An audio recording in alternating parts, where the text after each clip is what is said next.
వీక్షకులకు స్వాగతం. నమస్కారం. డ్రైవర్ హత్య కేసులో ప్రధాన భూమిక పోషించిన రోజా జంప్. పోలీసుల వేట ఎక్కడుందో తెలియటం లేదు. రోజా ఎవరు, హత్య ఏంటి, ఏ హత్య కేసులో పోలీసులు దొరకకుండా తప్పిసులుతా ఉందో పారిపోయింది. తెలుసుకున్న ప్రయత్నం చేద్దాం. విశ్లేషించడానికి మనతో కూడా ఉన్నారు సోషల్ యాక్టివిస్ట్ శ్రీలీల గారు. వారిని అడిగి మరిన్ని విశేషాలు తెలుసుకుందాం. నమస్తే శ్రీలీల. నమస్తే అండి. రోజా జంప్ అంటూ వార్త ఒకటి హల్చల్ చేస్తూ ఉంది. డ్రైవర్ని చంపిన కేసులో ప్రధాన సూత్రధారి రోజా. పోలీసులు వేట మొదలు పెడితే పారిపోయింది. హైకోర్టులో ముందస్తు బెయిల్ పిటిషన్ అప్లై చేసింది. ఇంకా అక్కడ తేలకముందే పారిపోయింది. ఏ హత్య కేసు అంటారు, ఎందుకు అలా పారిపోయింది? నిజంగా నేను కూడా ఫస్ట్ ఏ రోజానో నాకు కాసేపు అర్థం కాల. పాపం రోజానే, నేను అదే అనుకున్నానండి. రోజానే ఎందుకు పారిపోయింది? ఏదో ఈ ఆడుదాం ఆంధ్రానో లేకపోతే తిరుపతి టికెట్ల కేసో, నగర్లో మరి కరోనా టైంలో ఒక బోర్ ఓపెన్ చేసింది కదా, ఆ కేసు అంటే మరి సరేలే ఏదో అనుకోవచ్చు. ఆ దోపిడీ కేసు కాదు, హత్య కేసు. హత్య కేసు అనగానే నేను కూడా ఫస్ట్ షాక్ అయ్యాను. రోజా పారిపోవటం ఏంటి, హత్య చేయటం ఏంటని. తీరా చూస్తే ఆ రోజా ఈ రోజా ఒకరి కాదు అనేది తెలిసింది. రోజానే. ఆ రోజా ఈ రోజా ఒకటి కాకపోయినా రోజానే. మరి ఈవిడ నిజంగా మహిళలు ఎలా ఉంటారు? మరి జగన్మోహన్ రెడ్డి గారేమో సతీ సమేతంగా గుడికి వెళ్ళరు, సతీ సమేతంగా స్వామివారికి పట్టు వస్త్రాలు సమర్పించరు. ఆయనేమో వీళ్ళందరూ భలే వెరైటీ మనుషులండి, వైఎస్ఆర్సీపీ పార్టీ వాళ్ళు. జగన్మోహన్ రెడ్డి ఏమో ఎవరిదన్నా పెళ్లి రోజు, పుట్టినరోజుల్లో వాళ్ళు అరెస్ట్ చేయటం, వాళ్ళని హింసించటం, వాళ్ళని టార్చర్ పెట్టడం, అసలు వాళ్ళని చావు దాకా తీసుకెళ్లే పరిస్థితి తెస్తాడు. మరి అందుకు భిన్నంగా వీళ్ళేమో సతీ సమేతంగా మర్డర్ చేయటం, అందులోనూ ఎవరైతే ఈ రోజా భర్త ఉన్నాడో ఆయన బర్త్డే రోజు గుర్తుండిపోయేటట్టుగా వాళ్ళ డ్రైవర్నికి డెత్ డే చేసేసారు వీళ్ళు. యజమాని birthday, driver death day. Jaganmohan Reddy ప్రియ శిష్యుడు అంట. మరి ఇంకా ఇంత గొప్ప పనులు చేస్తున్నాడంటే అత్యంత అమితమైన ప్రియ శిష్యుడు అయి ఉంటాడు. ఆ హత్య చేసిన వ్యక్తి జైలు నుంచి బయటకు వచ్చిన తర్వాత సన్మానం చేసి పూలమాల కూడా వేసి సత్కరించాడు జగన్మోహన్ రెడ్డి. సత్కరించాడు. ఇంకా జగన్మోహన్ రెడ్డికి ఇంకా అసలు మామూలుగా ఉండదు. అతనికి ఎంత ఇష్టం అంటే ఇట్లాంటి విషయాలు, బూతులు తిట్టడం ఒకటి, కల్తీ మద్యం తయారు చేయటం ఒకటి, దాడులు చేయటం ఒకటి, క్యారెక్టర్ అసాసినేషన్ చేయటం ఒకటి, హత్యలు చేయటం. ఇంకా జగన్మోహన్ రెడ్డి గారు కూడా చూస్తే మరి దస్తగిరిని అడిగితే చెప్తాడు ఈయన భాగవతం. గొడ్లు ఎట్లా కొనకరమ్మన్నాడు, ఏం చేశారు బాబాయినని. మరి ఈయన అట్లాంటి వాళ్ళని కాక ఇంకా ఎవరిని ప్రోత్సహిస్తాడు అంటే, ఈ రోజా వెళ్ళి అక్కడ వాచ్మెన్ కూతుర్ని కర్ర అడిగిందంట. ఓ పెద్ద కర్ర కావాలి అని.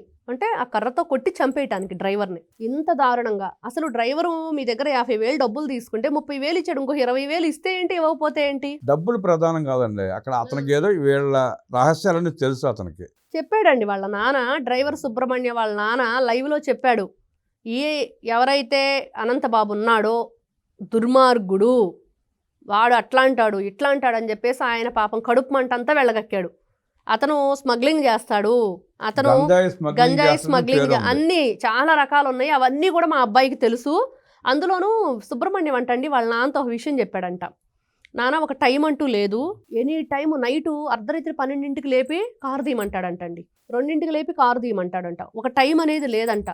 లేనప్పుడు ఇతనికి హెల్త్ ఇష్యూ అయిపోయి నిద్ర సరిపోక నేను ఇంకా చేయలేనని చెప్పాడంట. అంటే అనంతబాబు చేసేంత స్మగ్లింగ్ అది పగలు చేయలేడు కదా, అర్ధరాత్రి కూడా తెల్లరగట్టు చేస్తూ ఉంటారు. అందుకని చెప్పి టైం అంటూ ఉండదు. ఇంకా అతను బాధపడ్డాడంట తండ్రితో చెప్పి, నేను చేయలేకపోతున్నాను, నిద్ర సరిపోవట్లేదు, ఎప్పుడు అర్ధరాత్రి ఎప్పుడంటే అప్పుడు నిద్ర లేపి కారు తీయమంటున్నారని చెప్పేసి. సరే మానేయమ్మ, చేయకపోతే నువ్వు అక్కడ చేయలేకపోతే అతను చెప్పటం. అంటే ఇది వీధి సుబ్రహ్మణ్యం తండ్రి చెప్పిన మాటలు. మా వాడిని నేనే మానేయమని చెప్పాను, మానేసిన తర్వాత వేరే వాళ్ళ దగ్గర జాయిన్ అయ్యాడు, ఎక్కడ వాళ్ళ విషయాలు బయటికి చెప్తాడో అన్న అనుమానంతోనే మా అబ్బాయిని చంపేశారు. మాకు ఇంటి దగ్గర తీసుకొచ్చి ముత్యాల ముగ్గు సినిమాలో లాగా డోర్ డెలివరీ ఇచ్చేసి 2 లక్షలు, ఇదిగో 2 లక్షలు, మీ వాడికి మిగతా కార్యక్రమాలన్నీ చేసుకొని బయటికి న్యూస్ రానివ్వద్దు, వస్తే మిమ్మల్ని కూడా చంపేస్తా.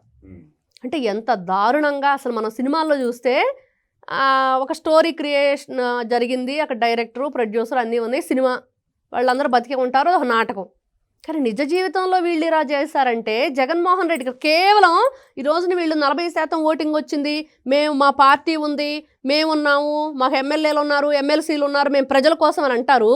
కానీ వీళ్ళు చేసే పనులన్నీ జగన్మోహన్ రెడ్డి ఆనందం కోసం, ప్రజానాయకులు ప్రజల ఆనందం కోసం, రాష్ట్ర బాగు కోసం చేస్తారండి. మరి దారుణం ఏంటంటే జగన్మోహన్ రెడ్డి ఎగ్ పఫ్ తిన్నంత తేలికలు మటలు చేసేస్తున్నారు. అంతే ఉంది, సింపుల్గా చేసేస్తున్నారు.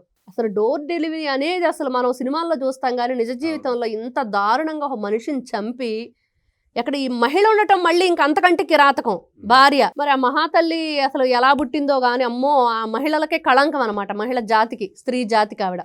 మరీ గమ్మత్తు. ఇప్పుడు ఆవిడ స్త్రీ జాతి కళంకం, భర్తకి బాగా సహకరించింది, ఏదో రహస్యం అతనికి తెలుసు అని చెప్పి వాళ్ళ భయం. సరే చంపాడు, డోర్ డెలివరీ చేశాడు, జైలుకి వెళ్ళాడు, బయటకు వచ్చాడు. జగన్మోహన్ రెడ్డి సభలో పాల్గొన్నాడు, అందరు నాయకులు వచ్చి సన్మానం చేశారు, కౌగులింతలో వాటేసుకోవటాలు, పూలదండలు వేసుకోవటం. ప్రజలు నాయకుల్లో కూడా మరీ దారుణంగా వికృత రూపం దాలుస్తారు వీళ్ళు కూడా. ఒక హంతకుడు డ్రైవర్ని చంపి డోర్ డెలివరీ చేసి బయటకు వచ్చి ఒక సభకు వస్తే అతను అలా పైకెత్తాలా? అదే కదండి మరి. వీడు అసలు మనుషులేనంటారా? మనుషులు కాదు, నరరూప రాక్షసులే వాళ్ళు కూడా. అదే జగన్మోహన్ రెడ్డి అంటే రాక్షస. నరరూప రాక్షసుడు కాబట్టి చేస్తాడు, ఆనందం పొందుతూ ఉంటాడు. మిగతా జనాలకి ఏమైంది, మిగతా ప్రజలకి ఏమైంది, నాయకులకి ఏమైంది? వాళ్ళు చేయకపోతే వాళ్ళు మళ్ళీ వాళ్ళని కూడా చంపేస్తారు వీళ్ళు. నరరూప రాక్షసులు అని ఇప్పుడే కదా చెప్పుకున్నాం. మరి మాకు కూడా రేపు ఇదే గతి పట్టిద్ది. మనం ఇప్పుడు సినిమాలో చూస్తామండి, ఒక డెన్ ఉండిద్ది, డాన్ ఉంటాడు. ఏం చేస్తాడు, ఈ రోజు నుంచి నీ దగ్గర పని చేయాలంటే వెంటనే వాడిని షూట్ చేయటమే. అదే పరిస్థితి అనమాట. వీళ్ళకి భయం ఉంది ఖచ్చితంగా. వీళ్ళకి ఎంతో కొంత వాళ్ళతోటి ఇలా మమేకం అయ్యి వాళ్ళకి జై జై ధ్వానాలు చేయకపోతే ఇంకా వాళ్ళతో పాటు బ్రతుకుతున్నప్పుడు వేరే గత్యంతరం లేదు, గతి లేదు, ఇంకా చేస్తున్నారు తప్పదు. కానీ విజ్ఞత కోల్పోయారు. చివరికి అట్లాంటి దానిలోంచి మెల్లమెల్లగా బయటకు వచ్చే ప్రయత్నం చేయకుండా దాంట్లో కూరుకుపోతున్నారు అనేది క్లియర్గా అర్థమవుతుంది. ఎంత భయంకరమైన విషయం అంటే చూసాం, ఈయన ఏవో వీడియో కాల్స్ కూడా చూసినట్లున్నాం. ఈ అనంతబాబుది మహిళలతో ఎంత అసభ్యంగా ప్రవర్తిస్తున్నాడు, ఎంత నీచంగా వీడియో రికార్డింగ్ జరిగింది అనేది వీడియో కాల్లో. మహిళలు అంటే విలువ లేదు మనిషికి, అధికారులు అంటే అసలు విలువ లేదు. తన చెంచాలను చూసినట్టు చూస్తూ ఉంటాడు, మాట్లాడినట్టు మాట్లాడుతూ ఉంటాడు, చాలా తేలిగ్గా మాట్లాడుతుంటాడు. దేవాలయాల దగ్గరికి వెళ్ళి ఈయనేదో గొప్ప వ్యక్తిలాగా నాకు ఆ టయానికి పంపించలేదు లోపలికి అని చెప్పేసి ఆ మధ్య ఒక దేవాలయం దగ్గర కూడా దురుసుగా ప్రవర్తిస్తున్నది బయటకు వచ్చింది. అంటే అసలు నువ్వు సమాజానికి ఒక చీడ పురుగువి. మీ భార్యాభర్తలు ఇద్దరు కలిసి ఏం చేశారు? ఒక మనిషిని నిలువున ప్రాణాలు తీసేశారు, ఇంటికి తీసుకువెళ్ళి వాళ్ళని బెదిరించారు. ఈ రోజున వాళ్ళ భార్యకి కానివ్వండి, వాళ్ళ చనిపోయిన అబ్బాయి తమ్ముడికి కానివ్వండి, వాళ్ళ కుటుంబానికి న్యాయం చేసింది కూటమి ప్రభుత్వం. వాళ్ళ కుటుంబానికి అండగా నిలబడింది కూటమి ప్రభుత్వం. దళిత సామాజిక వర్గానికి చెందిన వ్యక్తులుగా వాళ్ళు ఆ రోజున వాళ్ళకి స్తోమత లేక, డబ్బు లేక ఒక లాయర్ను కూడా పెట్టుకున్న పరిస్థితిలో ముప్పాళ్ళ సుబ్బారావు గారిని ప్రభుత్వం తరపు నుంచి లాయర్గా పెట్టడం కానివ్వండి, వాళ్ళకు ఒక ధైర్యాన్ని ఇవ్వటం కానివ్వండి, ఆ కుటుంబానికి అండగా ఉన్న వాళ్ళ చిన్న కొడుకు ఉద్యోగం ఇవ్వటం కానివ్వండి, ఈ భర్తను కోల్పోయి 2 పిల్లలతో ఆ అమ్మాయికి కూడా జీవనోపాధి ఉండాలని చెప్పేసి ఆవిడకు కూడా ఉద్యోగం ఇవ్వటం కానివ్వండి, ఇంత చేసి ఈ రోజున మరి ఎంత గొప్పగా ప్రభుత్వం ముందుకు నడిపిస్తుంటే వీళ్ళు మాత్రం మళ్ళీ ప్రభుత్వం మీద పడి ఏడుస్తారు. ఈ రోజు న్యాయం జరుగుతుందా లేదా? ప్రజల పట్ల ఈ రోజున ప్రభుత్వం ప్రజాప్రభుత్వంగా పేరు తెచ్చుకుందా లేదా? మీరేం చేశారు అధికారంలో ఉన్నప్పుడు? ఇదిగో ఇలాంటివన్నీ చేశారు. మనుషులను చంపేయటం, నరికేయటం, హింసించటం, అక్రమంగా అరెస్ట్ చేయటం, వాళ్ళ ఇల్లు ధ్వంసం చేయటం. ఆ అనంతబాబుని రాజమండ్రి సెంట్రల్ జైల్లో పెడితే అక్కడ పెద్ద ఆఫీస్ పెట్టుకుని అక్కడే పెద్ద దందాలు చేశాడంట. మరి చూడండి, ఇంకెంతకంటే దారుణం ఎక్కడ ఉండిద్దేమో. సీఎం ఆఫీస్ ఉన్నట్టు ఉందంట సెంట్రల్ జైల్లో అతను ఉన్నంతకాలం. అధికారులు కూడా ఆ రకంగా అతను సహకరించారు, వ్యవహరించారు. ఆ రోజు జగన్మోహన్ రెడ్డి అంత గొప్పగా ఆయనకు అక్కడ అన్ని సౌకర్యాలు కల్పించాడు, ఎటువంటి సందేహం లేదు. అది జగన్మోహన్ రెడ్డి గారికి తెలియకుండా జరగదు. ఈ రోజున ఈ ఏదైతే సింథటిక్ ఘీ తయారైంది, తిరుమల లడ్డు విషయంలో కల్తీ జరిగిందని చెప్పుకున్నా, పరకామణి విషయం చెప్పుకున్నా, బంగారు తాపడం విషయం చెప్పుకున్నా, ఏదైతే పట్టు షాలు విషయాల్లో చెప్పుకున్నా, స్వామివారి అన్నప్రసాదం కానివ్వండి, ఆ టికెట్లు కానివ్వండి, ఇవన్నీ కూడా మనం అక్కడ ఉండే ఈ కాటేజీలు ఉన్నాయి అవి కానివ్వండి, దేంట్లో జరిగిన జగన్మోహన్ రెడ్డి గారి ప్రమేయం లేకుండా జరగదు అని మేము ఏ విధంగా చెప్పుకుంటున్నాం. జరగదు, జరగబోదు కూడా జగన్మోహన్ రెడ్డి ప్రమేయం లేకుండా. మరి అలాంటిది మరి వీళ్ళందరూ కూడా ఇన్ని మర్డర్లు చేసి ఈ విధంగా హాయిగా అక్కడ రాజవైభోగాలు సెంట్రల్ జైలు అంటే రోగం కూడా అన్నీ బాగుంటే భోగమే అన్నట్లుగా వీళ్ళకి సెంట్రల్ జైలు కూడా ఒక భోగంగా ఆయన సృష్టించాడు అనమాట.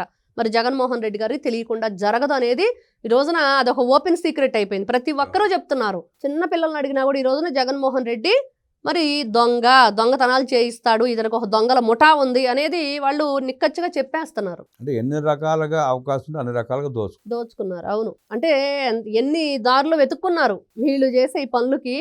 ఇంత దోపిడీ దారులు అంటే వీళ్ళ దారులు ఇన్నున్నాయి అనేది ఇప్పుడు మనకు అర్థం అవుతుంది. అంటే నిఘా వ్యవస్థలకి తెలియకుండా ఆవిడైతే తప్పించుకుని పారిపోయే పరిస్థితి ఉండదు. తెలుసు, పోలీసులకు తెలియకుండా ఎట్లా ఉంటుంది? వాళ్ళ కదలికలను ఎప్పుడెప్పుడు గామిస్తానంటారు కదా, మరి అరెస్ట్ చేస్తారో లేదు చూడాలి. రోజా అంటే పువ్వు అనుకుంటేవా కాదు అని చెప్పేసి ఇప్పుడు అర్థమైంది అనమాట. ఇదో పెద్ద చాకులాగా కోసేసింది పాపం ఆయన జీవితాన్ని. రోజా పువ్వుకి ముళ్ళు కూడా ఉంటాయి. ఓకే, ముళ్ళు ఒక్కటే ఈ రోజున బయటపడ్డాయి.